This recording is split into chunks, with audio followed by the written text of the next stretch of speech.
스승에 대한 예가 정말 지극하네요. 그래도 왕위를 이을 사람인데 이렇게까지 스승에 대한 예를 갖추는 것을 보면 조선시대 세자의 스승이 되는 것은 대단한 일이었던 것 같습니다.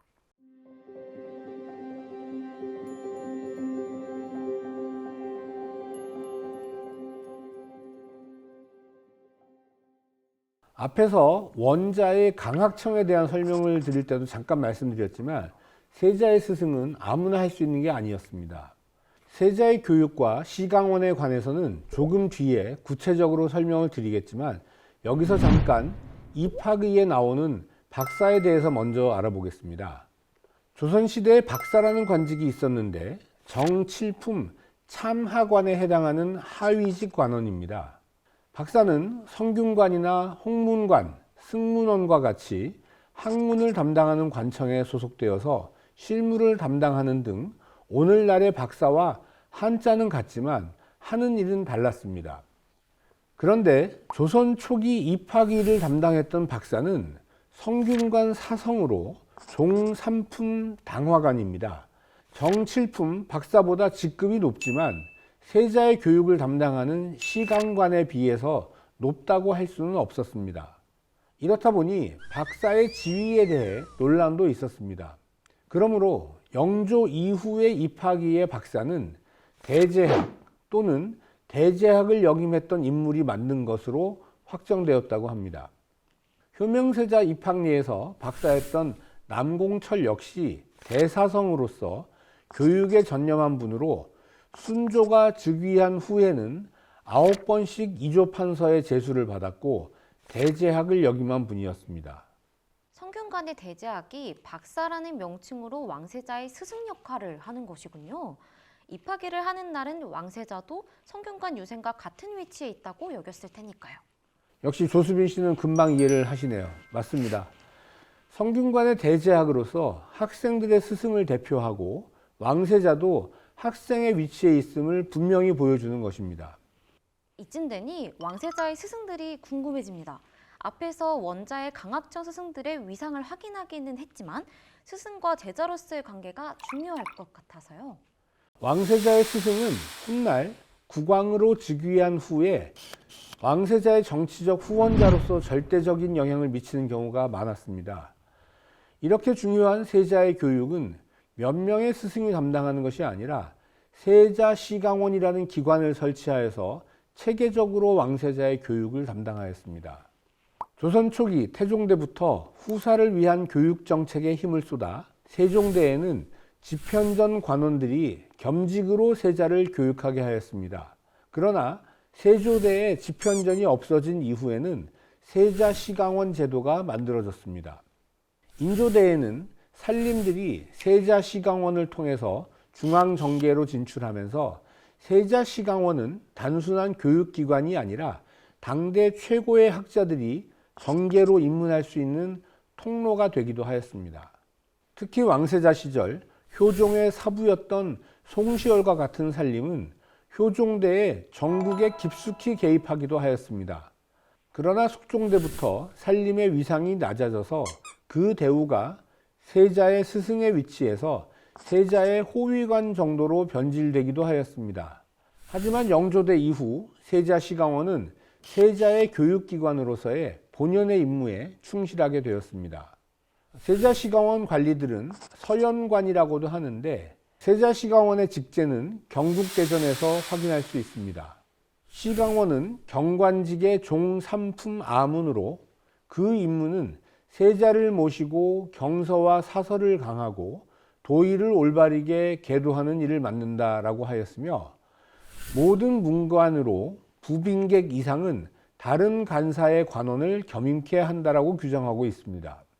소속 관원으로 사일명인데 정일품 영의정이 겸직하였고 부 한 명은 정일품 의정이, 이사 한 명은 종일품 찬성이 겸직하였습니다. 좌빈객, 우빈객은 각각 한 명으로 정이품이고 좌부빈객, 우부빈객 각 한 명으로 종이품이었습니다. 이 밖에 종삼품인 보덕 한 명, 정사품인 필선 한 명, 정오품 문학 한 명, 경육품 사서 1명, 경칠품 설서 1명으로 구성되어 총 12명이 있었습니다. 그러나 부빈객 이상은 겸직이었으므로 시강원의 실무직은 보덕, 필선, 문학, 사서, 설서 총 5명이었다고 할 수 있습니다.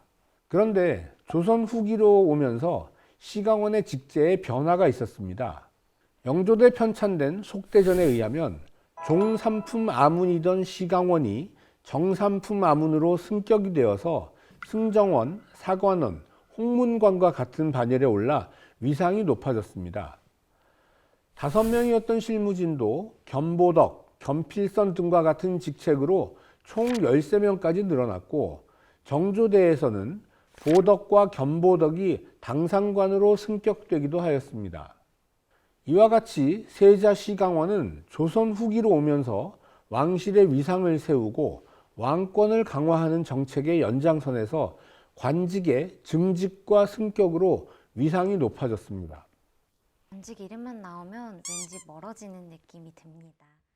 시강원의 직제를 보니 실무진은 따로 있고 실제 영향력을 가진 정예품의 사와 부는 겸직으로 세자의 스승 역할을 하는 것 같습니다.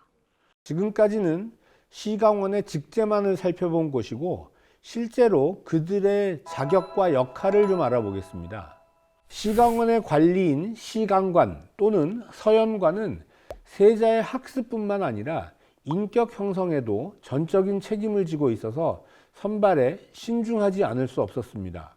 특히 사와 부, 이사와 빈객은 국가 최고의 관료이자 학자들이었는데 이들은 시강원의 고위직을 겸직하며 시강원 운영과 시강관 임용에 관여했습니다.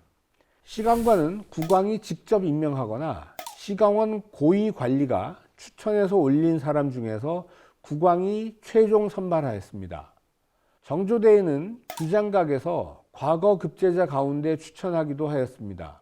시강관의 임무가 막중했으니까 엄격한 자격 규정이 있었겠죠. 우선 당연히 부패한 관리의 자손은 시강관이 될 수 없었습니다. 관리로 임명될 때는 처의 4조까지의 신원조회를 했고 상피제를 적용하여 왕실의 친인척은 시강관으로 선발하지 않는 것이 원칙이었습니다. 처의 고조 할아버지까지 신원조회를 할 정도면 정말 까다로운 심사였던 것 같아요. 아무래도 세자에게 미치는 영향이 막강할 테니까 이 정도는 하는 게 맞을 것 같아요. 문득 요즘 간직으로 나가는 분들의 신원조회도 이렇게 하면 좋겠다는 생각이. 요즘은 더 복잡하고 까다롭게 하겠죠. 우리가 그렇게 믿고 살아야 되지 않겠습니까? 아무튼 시강원의 1차적인 임무는 세자에게 학문을 가르치는 것이었습니다. 강의는 이사 이하가 교대로 담당하였으나 실제 강의를 주로 하는 사람은 빈객이었습니다. 세자의 학습에 있어서 사부와 이사는 세자를 직접 가르치기보다는 세자의 스승이라는 상징적인 존재에 가까웠던 것 같습니다. 이들은 정기적인 회강에 나아가 세자의 학습 정도를 살피는 감독관의 역할을 수행하였습니다.